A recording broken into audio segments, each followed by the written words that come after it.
أعوذ بالله من الشيطان الرجيم. بسم الله الرحمن الرحيم.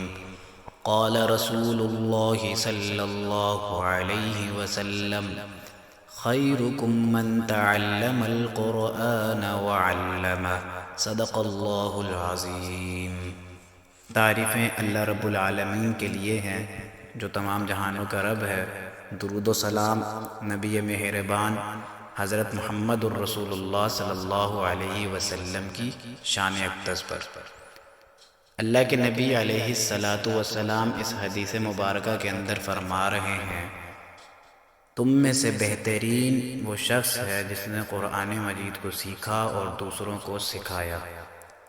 اس حدیث مبارکہ کے اندر عظمت قرآن، شان قرآن اور قرآن مجید کا بلند مقام بتایا جا رہا ہے کہ قرآن مجید وہ کتاب ہے کہ جس کی تلاوت اللہ رب العالمین نے کی ہے.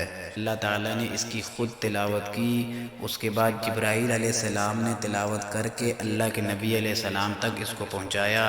اس کے بعد اللہ کے نبی علیہ السلام نے اس بابرکت کلام کو صحابہ تک پہنچایا اور صحابہ نے امت کے ہر فرد تک پہنچایا.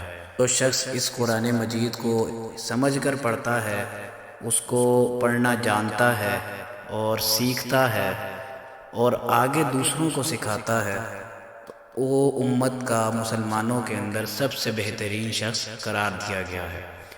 اس کا مطلب یہ ہے کہ قرآن مجید کو تجوید کے ساتھ، مخارج کے ساتھ، اس کو اچھے انداز میں، اچھے تلفظ کے ساتھ، اچھے آواز میں پڑھنا سیکھنا چاہیے، اس کو دوسروں کو سکھائے.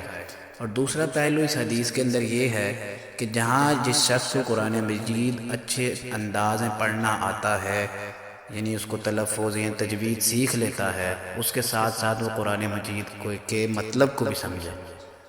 جب یہ دونوں کام وہ پورے کر لے، اس کو دوسروں تک پہنچائے اور اس کو سکھائے. اور قرآن مجید مسلمان ہوتے ہوئے ہر بندے پر فرض ہے کہ اس کو اچھے سے پڑھنا جانتا ہو.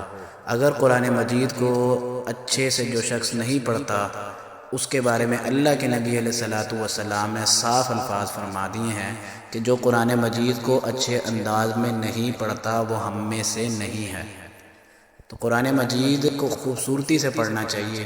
اللہ کے نبی کا بھی یہی انداز تھا کہ وہ اپنی آواز کو اچھے انداز میں رکھتے تھے قرآن مجید کی تلاوت کرتے ہوئے، اور یہی انہوں نے حکم فرمایا. یہ باتیں اس حدیث کے اندر ہمیں سمجھ آتی ہیں جس کو ہمیں اپنی عملی زندگی میں اپنانا چاہیے. اور قرآن مجید کی شان بھی یہی ہے کہ اس کے ایک تلفظ پہ، ایک لفظ کو پڑھنے پر 10 نیکیاں ملتی ہیں. حدیث کے مفہوم میں آتا ہے الف لام میم. یہ ایک حرف نہیں بلکہ یہ 3 لفظ ہیں: الف، لام اور میم. الف کے پڑھنے کی 10 نیکیاں، لام کے پڑھنے کی 10 نیکیاں اور میم کے پڑھنے کی 10 نیکیاں، ٹوٹل 30 نیکیاں بنتی ہیں. تو اللہ تعالیٰ سے دعا ہے کہ ہمیں قرآن مجید کی شان کو سمجھنے کی توفیق دے اور اس کو پڑھنے کی، اس کو سمجھنے کی، اس کو سیکھنے کی توفیق دے اور دوسروں کو بھی سکھانے کی اور اس کی تبلیغ کرنے کی توفیق عطا فرمائے.